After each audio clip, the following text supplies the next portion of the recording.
Hey everybody, welcome back to Liquid Future. In today's topic, we're going to talk about some of the problems with democracy 2.0, with what we have right now. Just at a high level, things like gerrymandering, corruption, a lack of options, and how liquid democracy, democracy 3.0, can address a bunch of these problems. So in so many other aspects of our modern society, of our modern world, we have a plethora of options. You can go to the grocery store and there are way more cereal boxes than you know what to choose from. Or there's a line, like there's something like 3,000 different craft breweries in America. And yet when it comes to our political institutions, which we all know is incredibly important, for some reason we settle for just these two sometimes pretty mediocre options. And that's really unfortunate, and it's tied into all these other things. And so part of what that means is that you have to take the entire package. So one party is offering you or is selling a vision of a lot of what you like, but then they have these other things that you're not so sure about. And so just to give an example, there are some people out there that maybe want to support a lot of the Democratic parties on some issues, but for religious reasons, they're extremely against abortion. You hear about this a lot, especially in the 2016 election.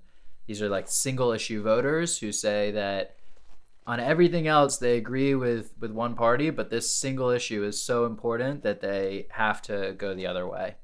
And that just is one example of how the current system really doesn't give us a lot of choice. And it's really set up to create this incredibly simple reductionist option. And what it really comes down to is that the way political power is earned in our country is through elections. And elections are winner take all. Only one person can sit in the seat. Only one person can be the congressperson for each district. And so it's sort of like a cage match in wrestling or something where, 6 competitors enter the ring and only one person can come out. And so it creates this incredibly, it creates this uncollaborative environment where it's like you're either on our side or you're against us. And because it's really can only come down to one person, it means that whichever candidate gets 51% of the vote or 50% plus 1 of the vote, doesn't even need to be a whole percentage point, they get 100% of the power. And so this leads to this effect where you might have these spoiler candidates where there's someone who's pretty strong and they could get 20, 30% of the vote, but everyone gets incredibly angry at them and discourages them from running because they could actually siphon away votes and what we think of as stealing votes from one of the two frontrunners, therefore causing the other candidate who's even worse, who's far to the other extreme, to take office. And this is called the spoiler effect, and it's something that any winner-take-all election system is susceptible to. And there's a number of solutions for this. Liquid democracy is one solution. But the point is that we really need to be aware that there are problems written into the rules of the system itself that lead all of us to get worse options. It's not simply a matter of those people disagree and those people want something different. It's really like the rules of the game are set up to leave far fewer people satisfied as opposed to alternative systems. So the immediate question is, why does liquid democracy fix this problem? Why is liquid democracy a better alternative to a two-party electoral system? And it's very simply because it replaces winner-take-all elections with proportional representation. It makes it so if some movement or party or candidates get 20% of the electorate to back them, they still get that representation in the legislature. And it can be on specific issues as well. It doesn't necessarily need to be overall across everything. But so that allows many, many more voices to be included at the table. And it really flips the political process on its head. Instead of it being top down and centrally planned what the RNC want and what the DNC wants, you have a lot more grassroots voices bubbling up and experimentation coming up from the bottom, and you can just have many, many, many more ideas. And so this is a proportional representational system. Other people, you might be familiar with the idea of proportional representation systems. A lot of people think of parliamentary systems this way, and some parliamentary systems definitely are like this. But the way that they traditionally work is that instead of voting for people, for representatives themselves, citizens end up voting for the party. And so you'll really still only have, it's still a paper ballot, and it's like choose one of 5 or 10 options. And then if there are 100 seats to be distributed and your party gets 15% of the vote, then your party would get 15 of those seats. And so they now have what's called a party list system, where you go down the list, and so the first person gets the first seat that they win, and then there's the next person who gets the next seat they win, and the next person who gets the next seat they win. And so you do have proportional power within the party, but one of the things that people under this system find less ideal about it is that the actual people who hold those seats, who sit in the legislature, weren't directly elected, weren't directly put there by anyone. They were picked by the party. They're like high ups in the party. They're insiders that got this position on the list. And so there's sometimes even more of a gap between the people elected as representatives who are sitting there and the citizens that chose them to be elected. And so I just bring this up to say that a lot of people might tell you about problems with parliamentary systems or with other proportional representational systems. And of course, nothing's perfect, but just to clarify that this is not what liquid democracy is. These are variations that share some qualities, but in liquid democracy, you're actually picking the people themselves. You pick exactly who you want to represent you, not parties. You don't even have to go through a party. And so you have that much closer relationship with your representative. You chose them yourself. And if you no longer are satisfied with them, you always have the option to replace them with somebody else. Or the amazing thing about liquid democracy is you can also represent yourself on specific issues at any time. So you can always just speak up on a particular policy question and vote directly yourself. And so you have far more choice, far more accountability, far more voices being included in the table. And that's the liquid democracy model. The next question that comes up is, okay, two-party system, yeah, what about corruption? What about all the money in politics? And this is, without a doubt, a huge factor. Anyone that's looking into this can't help but notice how much of an influence it is. And there are a huge number of stats you can look up, and there's all different quantitative ways to look at it, and analysis, and things that you can find in academic research.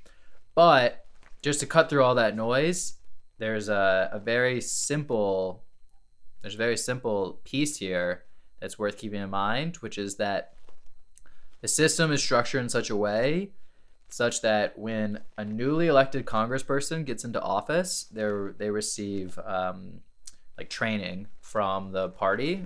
And so the job training from the Democratic Party leaked a few years back, the PowerPoint presentation that they give to all freshman congresspeople. And it said in their incoming for new freshman congresspeople, it said that every single congressperson should spend 4 hours on the phone every single day calling donors asking for money. And that's crazy for so many reasons. This is after they've already been elected, not while they're campaigning. Of course, while they're campaigning, they're all the time trying to fundraise. But this is after they've been elected, after they've been given the one job of representing their district. And it's not even that the people that are giving this instruction are so evil. It's that this is the reality of the system. You need a huge amount of money to be competitive and to move up in the political process. You need to be able to fundraise more and more money.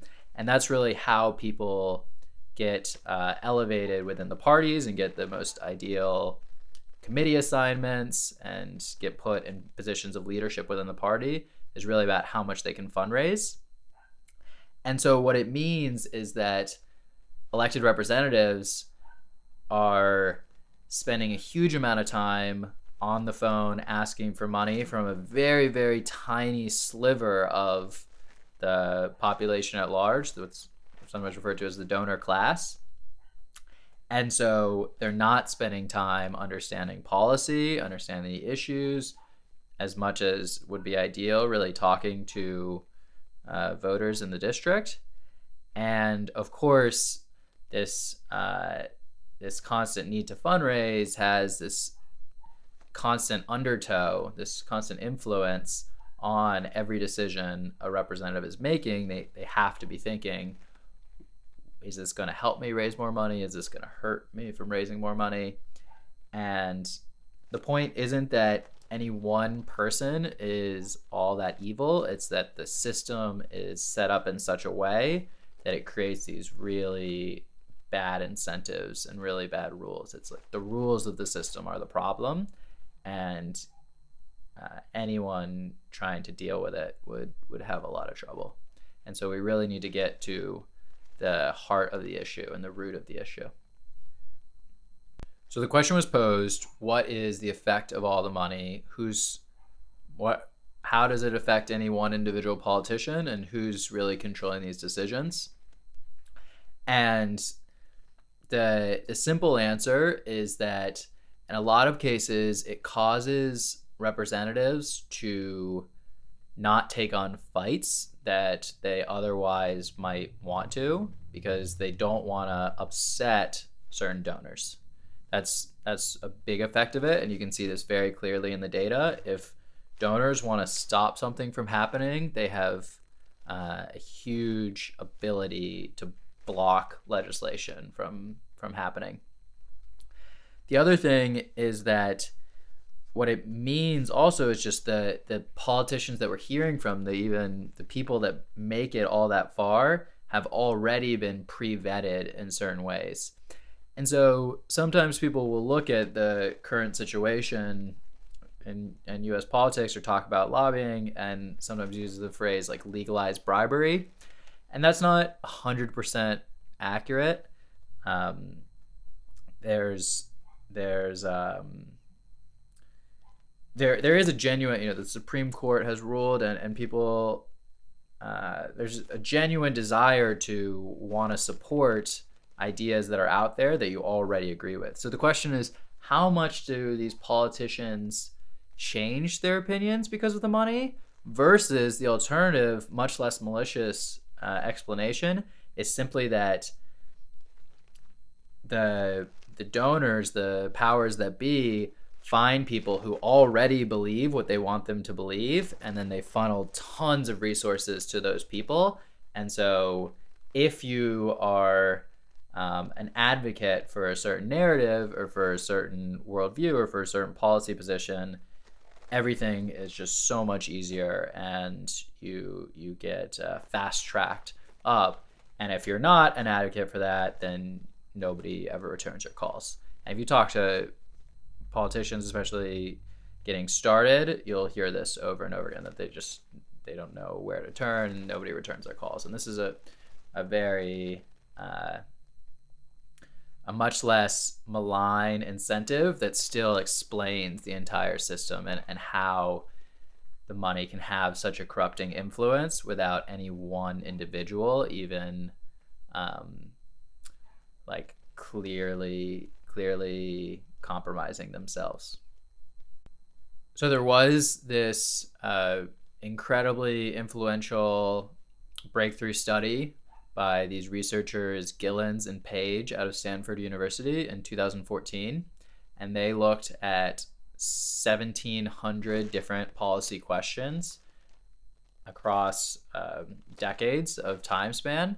And on every individual question, they looked at how did average Americans feel, how did major donors feel, ultra-rich corporate lobbyists, other special interest groups, and what was the likelihood of that legislation being passed. And the data makes it extremely clear, comprehensive review. I want to read the exact quote here.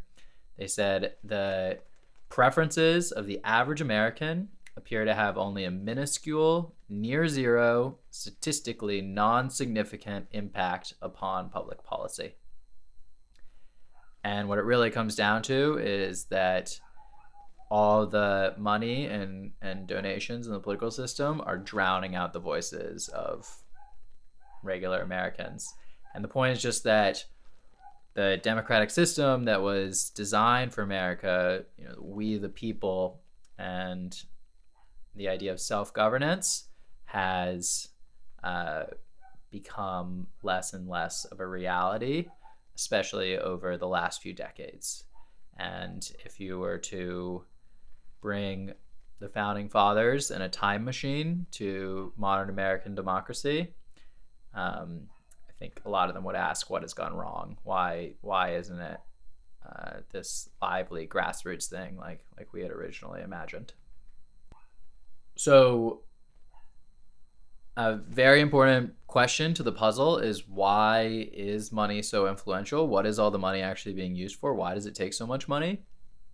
And the reason is, it's surprising you don't hear this talked about more often, but the reason is very simply because you have to convince so many voters to elect you, and the vast majority of politicians start out as strangers and with practically no brand, but they're running in districts of 100,000 people, 500,000 people, 1 million people. And so the resources that it requires to reach that many people is just very expensive. It's like marketing a product to 1 million people. You have to buy radio ads, you have to buy mail ads. Nowadays, you have to buy Facebook ads. And so if somebody runs who already has a brand, they can get away without needing to spend as much money because they have so much already going for them.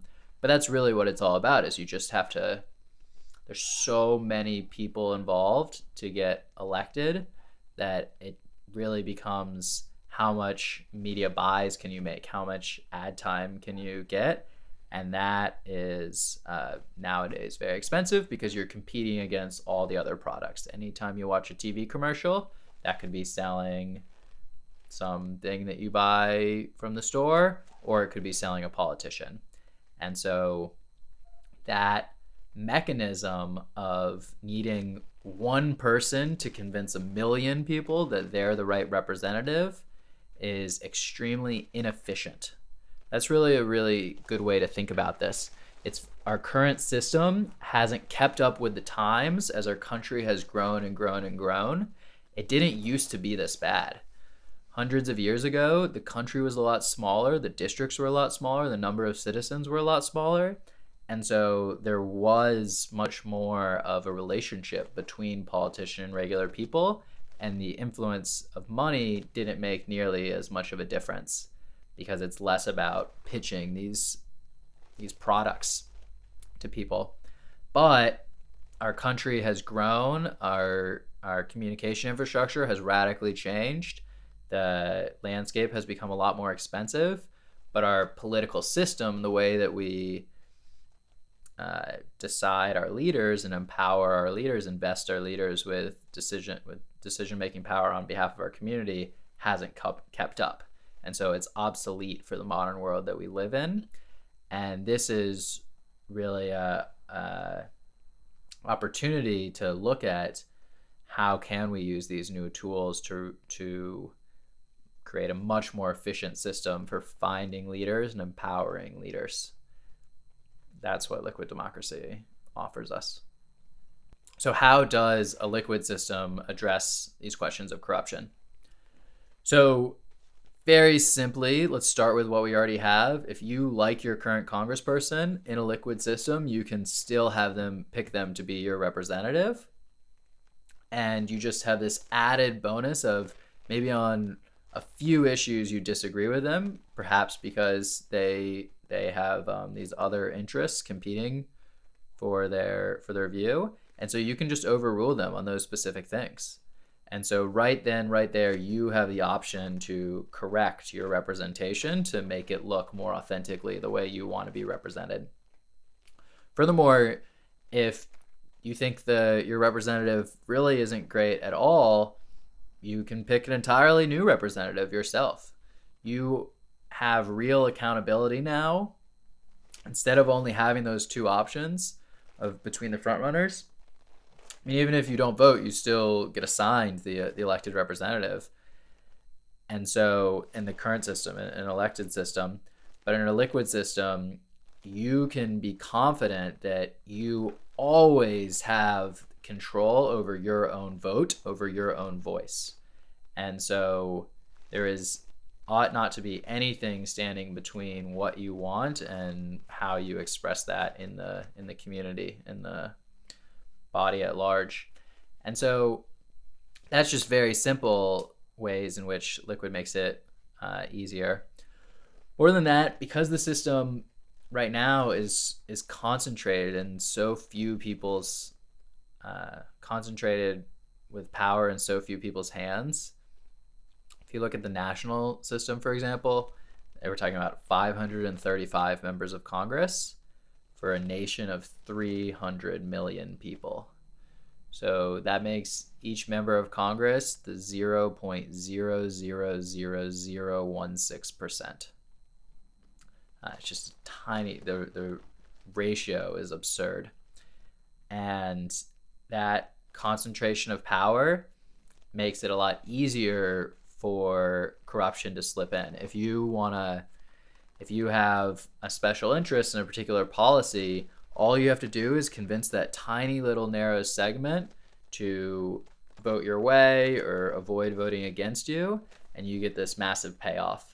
And so you see a lot of these examples where there's these concentrated gains. One group really stands to gain, and everybody else has to pay for it. You have concentrated gains and diffuse costs. And these are examples where you see corruption over and over and over and over again, and the legislature really reflects that. And any centralized oversight body is more susceptible to this.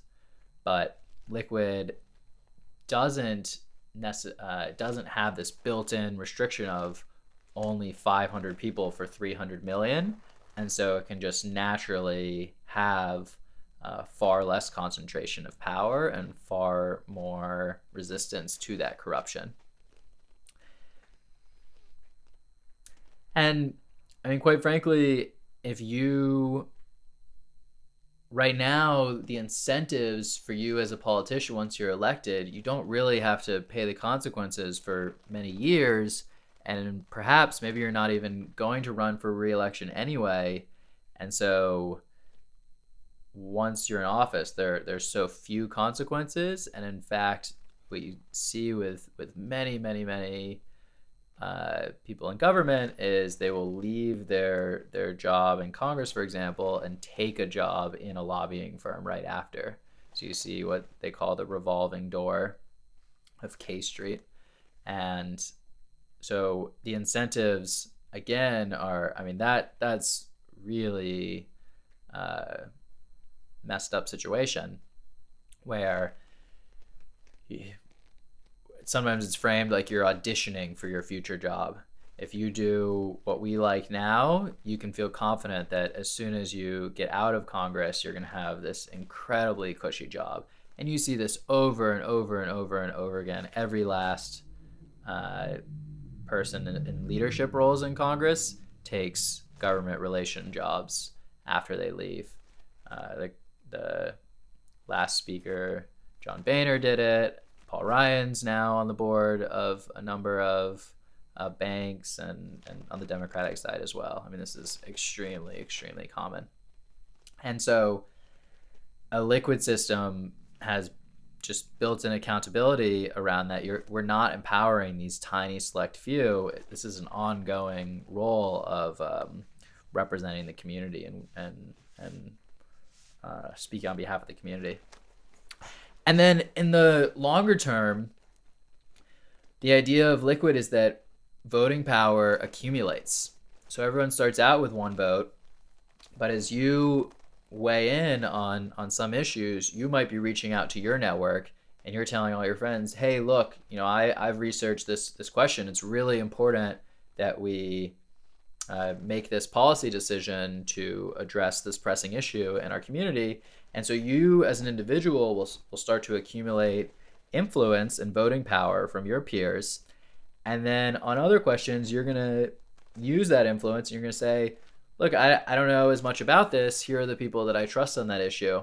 And so you see voting power accumulate. Everyone starts out with one, but maybe you get up to 50 voting power. And then you pass that along to somebody who's accumulated up to a few thousand.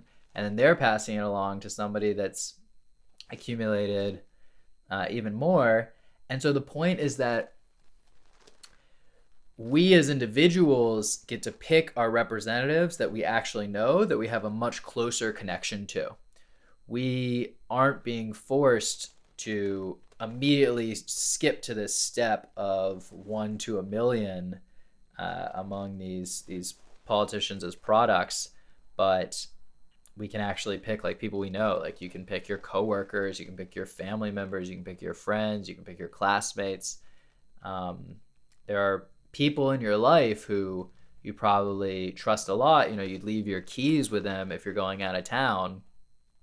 Well, that's really what representation is all about. It's when I'm not able to speak for myself on this issue, who do you want to empower to speak on your behalf? This is really the idea of proxy voting. It's like, I can't be there, but I want you to have my voting power on my behalf. And so that relationship is just much closer, much tighter knit than what we have right now, where it's, oh, I saw a few ads for you, or I saw a billboard with some politician's name, or their family looked really nice, and so that's the one I'm going to go for. Or much worse, what's all too common, I liked the letter after their name. I'm more familiar with this tribe or the other tribe. These are they got vetted by this group, and so that's all I need. And it's not individual voters' fault that it's so hard. I mean, this stuff takes a lot of time. It's not easy being able to tell who's trustworthy or not, especially when you just met them. And these people are spending all of their time and massive amounts of resources to polish their image and appear as trustworthy as they can. And all of us are living really busy lives. We all have other responsibilities, whether it's work or school or family or just living our lives. Our current system asks so much time of us, but a liquid system offers making expressing ourselves politically so much easier. If it's really as simple as, hey, I have this friend and they're really trustworthy, I've talked to them about these issues, I think they're thinking about them in the right way, that's who I want to be representing me. And then having the freedom, feeling confident that you can always update that you can always change it at any time. You're not locked into it for years. You still always stay in control. That's the vision of a liquid future. There's this line from Lord Acton.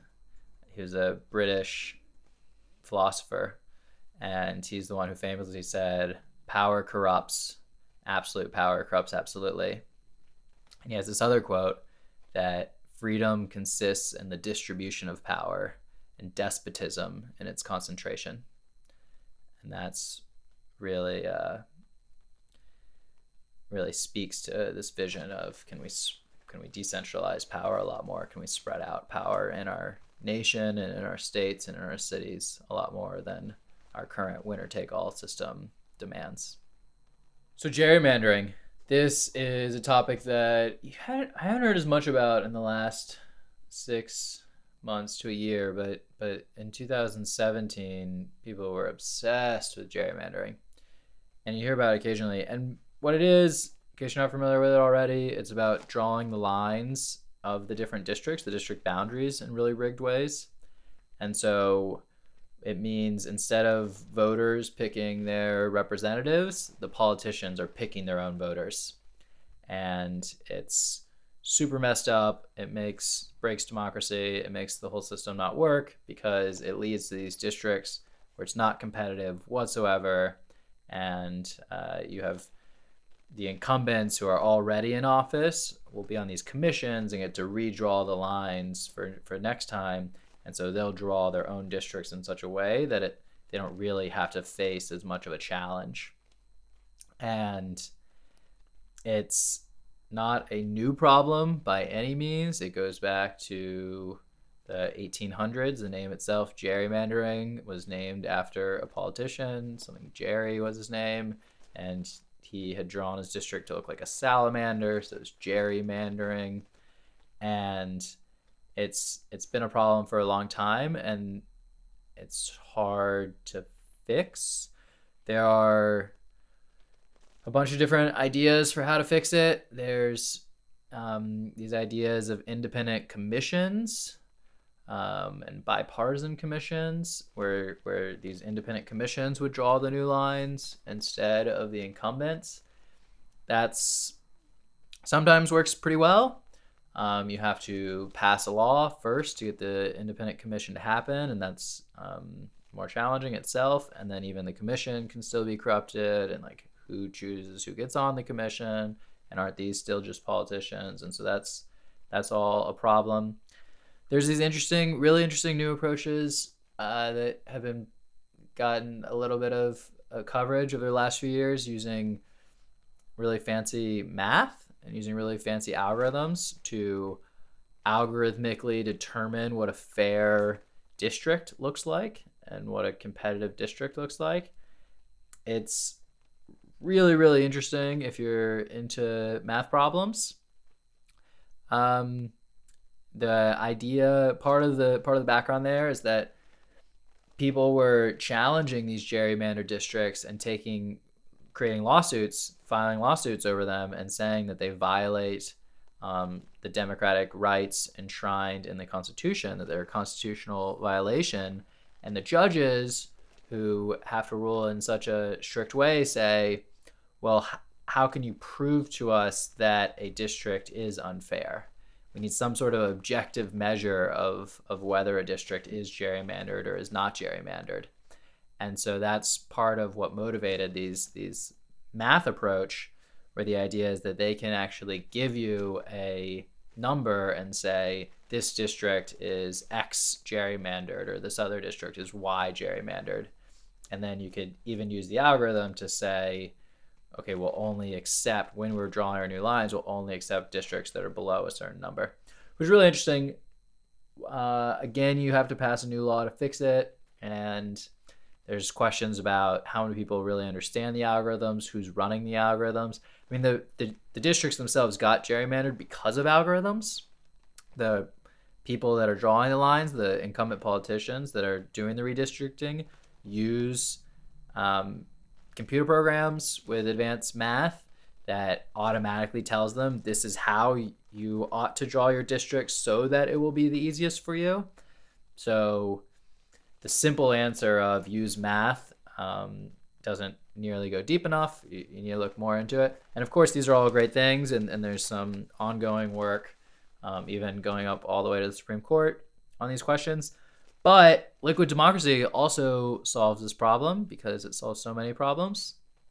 And very simply, it says, wait a second, why are we drawing these lines in the first place? Why are we saying that this area, this geographic area, is one unit, and this other geographic area is a different unit, and this other geographic area is different? How could anyone decide these questions, especially when you're needing to split through very heavily populated areas? Or not? It's just it's the necessity to ask this question in the first place is a fault of democracy 2.0, of an electoral system that says, oh, well, we can only have one person fill a seat, and so we need to decide, what do the seats look like? What is the area that the seat represents? And that is a intrinsic flaw of our current electoral system. And so there are other solutions that would make it better. There's some people that say, oh, if you just increase the number of representatives by 10 times as many, make each district 10 times smaller, that would massively, it would have a number of benefits, and one of those would be to massively reduce the impact of gerrymandering. And that's probably true. Liquid democracy also totally solves this problem. It just says, wait a second, we don't need to have the one seat anymore. We can pick our own representatives ourselves. And so it totally gets around the problem. And there's like a strategic question of how do we get from where we are today to this liquid future. And so right now, this gets into the liquid master plan, which is a way to think about phase 1, phase 2, phase 3 of moving towards a liquid future. But the key piece there is that right now we can elect liquid candidates as phase 2. We elect liquid candidates who say, if I'm elected, I'll simply be a real representative for the voters here. I'll vote on all decisions in line with the liquid majority of my local liquid majority. And so that's a liquid candidate that ties into the existing electoral system. The really great thing about it is we don't have to change any laws. We can do that right now. There have already been over a dozen candidates who have run for office, been on the ballot, pledging to take digital votes into account. And just in the last few days, 2 new ones have reached out to me that want to run in different parts of the country, and there's constantly new ones all the time. But that is still tied into this electoral model. And so once we elect 2 liquid candidates or 3 liquid candidates or 4 liquid candidates, you could choose to blur those districts together and do a more sophisticated distribution of the votes. So for example, if you had 5 liquid candidates elected to office, and in each one of their districts, the support for a measure was something like 60 in favor and 40 against, let's just say hypothetically, well, under a naive winner-take-all system, all 5 of those districts would vote for the measure because it's greater than 50% in all 5. But if you wanted to, we could use the liquid system to more intelligently distribute the votes and say, okay, we have 5 liquid candidates in office, 5 liquid candidates that have agreed to be part of this pact together to vote as a block to eliminate the problems of gerrymandering. So we'll algorithmically say 3 of them will vote for the item and 2 of them will vote against, so that their ratio actually matches the same 60% number instead of the 100% that you get in a winner-take-all system. And so basically, you just, based on however many seats you have that are willing to do this, you divide 100 by that number mod. So if there are 5 candidates, then you can do in units of 20. So you could do 20%, 40%, 60%, 80%, or 100%, and you would round to the nearest number of support. And this just means that the votes in the legislature will much more accurately reflect the actual support and opposition of the citizenry at large. And so it gets around the winner-take-all problem and totally makes gerrymandering irrelevant and ineffective. Okay, so the prompt was, what do we do when there's a significant number of people that don't have a sense of civic duty, or maybe they're lazy, or maybe they're uninformed, or they're just too busy? And how does a democracy deal with this sort of problem? And this is a really, really important question, and a lot of people are concerned about this constantly in our modern world. Our world is only getting more and more complex and more complicated, and there are all sorts of signs that the general public doesn't understand the realities of some issue, or even elected officials don't understand the reality of specific issues all that well. And so this is the problem of, sometimes is referred to as the low information voter problem. And the simple answer is that liquid democracy deals with it better than electoral democracy. And electoral democracy deals with it better than direct democracy. In the evolution of democracy, we're getting better and better at this problem. 2.0 is better than 1.0, and 3.0 will be better than 2.0. And the reason it's really simple, it's because you as one single voter, if you're 1 in a million, the incentives just don't really make sense for you to spend a ton of time researching the intricacies of all of these policies. I mean, we're talking about incredibly arcane legalese and all sorts of specifics and studies and the realities and lots of history on these topics. I mean, these are hard issues for someone to understand, even if they do devote their full time to it. So to expect lots and lots of people to understand these questions across everything when they have all their other responsibilities is setting an extremely high bar. And so the incentives just don't align. And this is, it's be more of a problem the larger your democracy is. That's what's really interesting about this low information voter issue.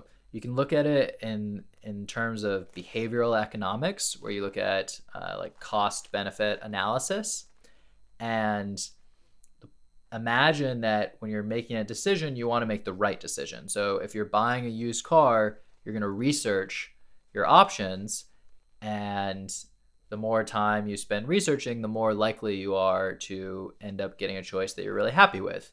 And if you just go willy-nilly and take the first one that someone tries to get you to buy, you might end up buying a lemon and being really regretting your choice and spending a ton of money in a foolish way. And policy decisions are the same way, and electing candidates is the same way. The more you understand about these questions, the more informed you'll be. And so you could imagine that there's a hypothetical optimal choice, best option out there to achieve your goals. And that's the benefit you gain from casting the right vote. But then there's a cost to researching all these different options and taking the time to really understand the problem well. And the problem is that when you're only one person buying the car, you very immediately feel the effects of that decision. But when you're one of 10 people on a committee making a decision, you feel a lot less of an incentive to really lead, and you might be more likely to kind of sit back and let someone else handle it. And as the decision-making body gets larger and larger, it gets worse and worse. So 10 people is still going to be better than 500 people or 5,000 people or 100,000 people or 1 million people. And it's sort of like a diffusion of responsibility problem.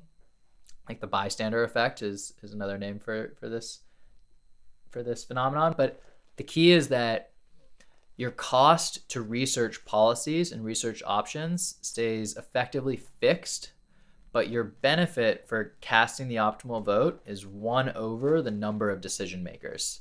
If you're only 1 in a million, you personally have a lot less influence on the outcome than if you're 1 in 5. And so this phenomenon suggests that a group of 1 million Einsteins would make less informed decisions than just 100 Einsteins. It's not even about the quality of the people themselves, even the smartest person you can imagine, or the least informed person you can imagine. The incentives just work against you. And this is the low information voter problem. Okay, and so now we really need to grapple with this, and we need to understand it, and it really does affect so much of the world we live in. And so Liquid, believe it or not, as with many other things, addresses this and has an answer for it. Very simply, the point is that in the current system, you can, if it's a direct system, if you're voting on the committee of 500 people, what's going to happen? Or you're in Congress, you're saying, should we pass this new law or should we not pass this law? You're 1 in 500 people, and you're thinking, okay, is it worth my time to cast this really informed vote, or should I skip it and maybe not? Or if you're thinking for yourself at home, should I cast a vote in this election? You're one in a million people, or as one vote out of a million, or do I have other things that I think might be a better use of my time? I'd be zero. It's a strict binary choice. But in a liquid system, it doesn't work like that. In a liquid system, if you feel knowledgeable about the issue, you can cast your vote for yourself as one person. Maybe other people also trust you, and so you can actually have more voting power than just one. Or you can say, I'm not going to weigh in on this issue. I want one of the people that I trust, somebody that I've empowered as a representative to vote on my behalf on this. So instead of it being this binary 1 or 0, it's you vote directly or you pass your voting power on to someone else you trust. And now that person gets 2 votes. Or maybe so much has accumulated that there are some people that are getting 100 votes or 5,000 votes or a much more significant amount. And now they, on this issue, have much, much stronger incentive to really research the question and understand the optimal policy, because they, as an individual, can make such a large impact. They can really push the needle much more than if they were just voting on behalf of one person. And so that's the idea of a representative. That's why we elect representatives right now. That's why an electoral system, why we think of elected officials for the most part as more knowledgeable than just the average person, because they have this added responsibility. They know that they're representing a lot of people, and so they're going to really put more time into it. And Liquid does this same thing, but on every single specific issue, and even on the question of who do we elect as the representative itself, we're still stuck right now, and we take a direct vote to decide who gets to be the representative. And so that's susceptible to the same problem. And Liquid just brings this idea of we have more knowledgeable representatives and allows us to apply to everything, while still also always offering the accountability of you can represent yourself, or if you no longer trust your representative, you can take back your representative at any time. You can say that I don't trust you voting on my behalf anymore. So that's how a liquid system addresses the very important problem of the low information voter. And what it means is that we can actually have a much smarter democracy. This is really important. We can have a much more informed democracy than what an electoral system with Democracy 2.0 offers us. And this is key because, of course, we want to have the smartest, most informed democracy that we can, while also ensuring that we have accountability against corruption and all these other things. So I lastly just want to answer a question that we've received since the last episode. This came in from Kenichi Ueda. Hope I'm pronouncing that correctly. He is asking about the organization. How are we making decisions? How are we paying our bills? What's going on behind the scenes for LiquidUS? And this is a fantastic question. Thank you for bringing it up.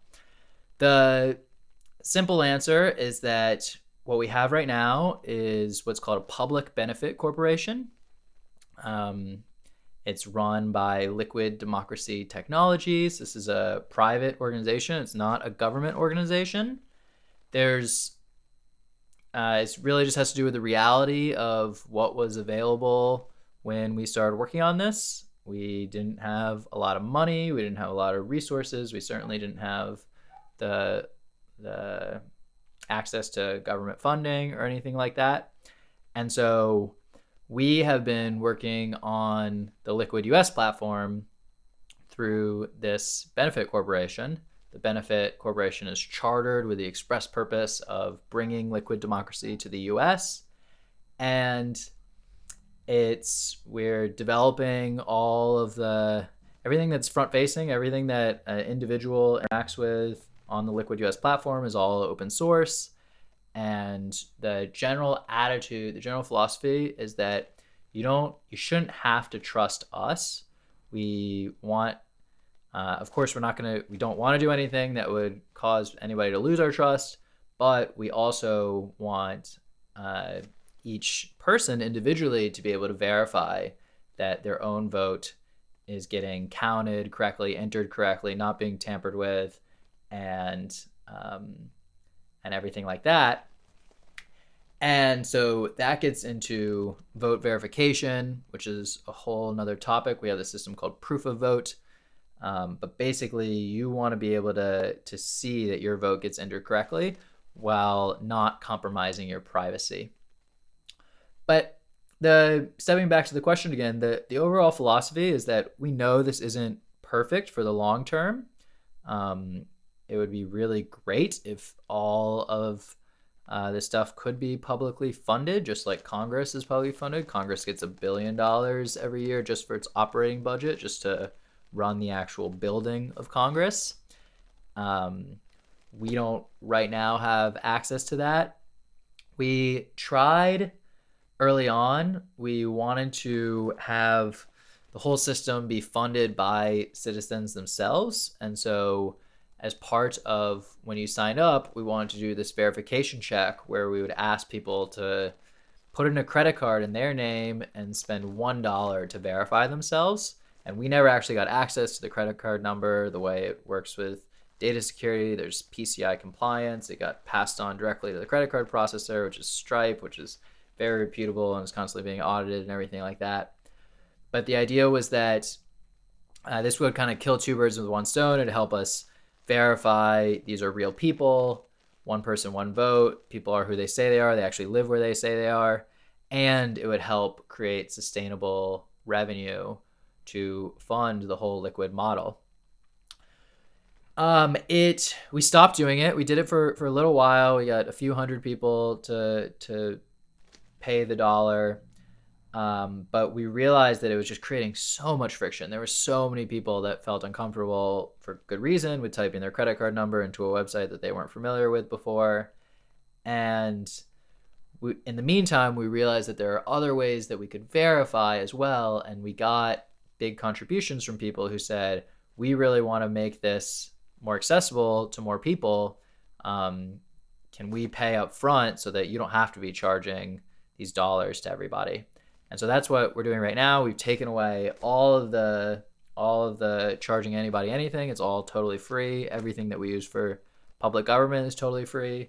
And what we do plan to do, we've been talking with a lot of other organizations about providing them liquid democracy tools to run internally.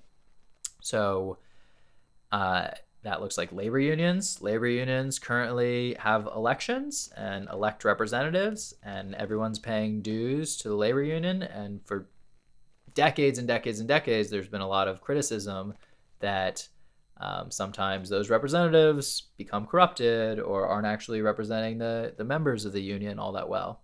And so we've been talking to a lot of very large labor unions with hundreds of thousands of members and smaller ones as well, and trying to find good opportunities to get started. We've also been talking to really innovative businesses that intentionally want to have more democracy built into their own decision making.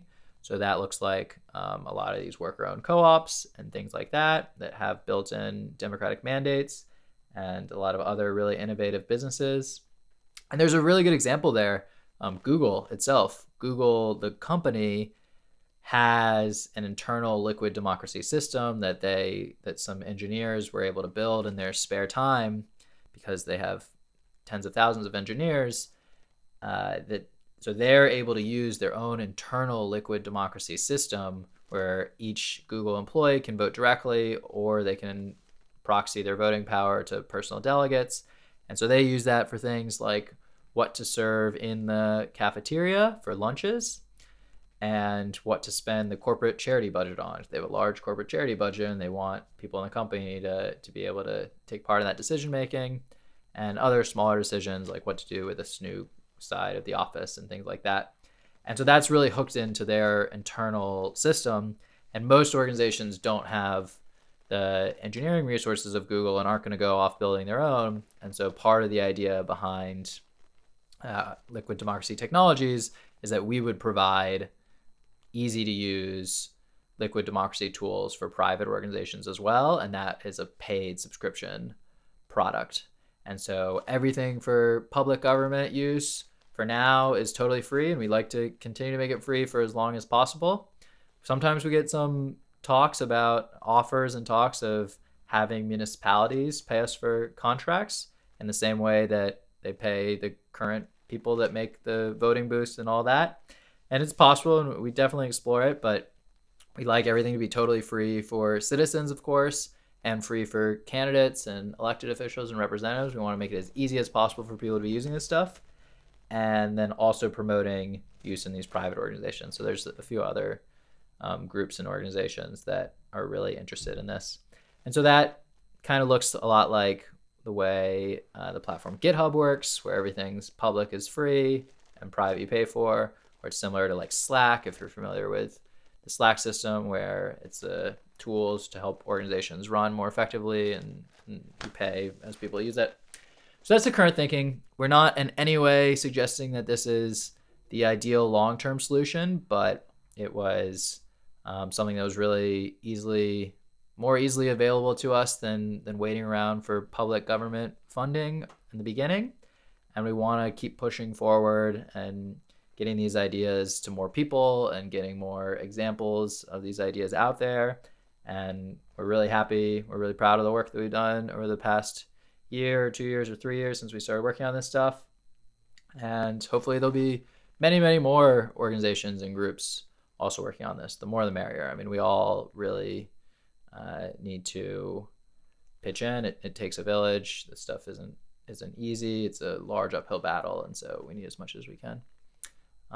Yeah, thanks again for the question. And if you have any questions, feel free to send them in at any time. Thanks again for watching Liquid Future, and see you next time.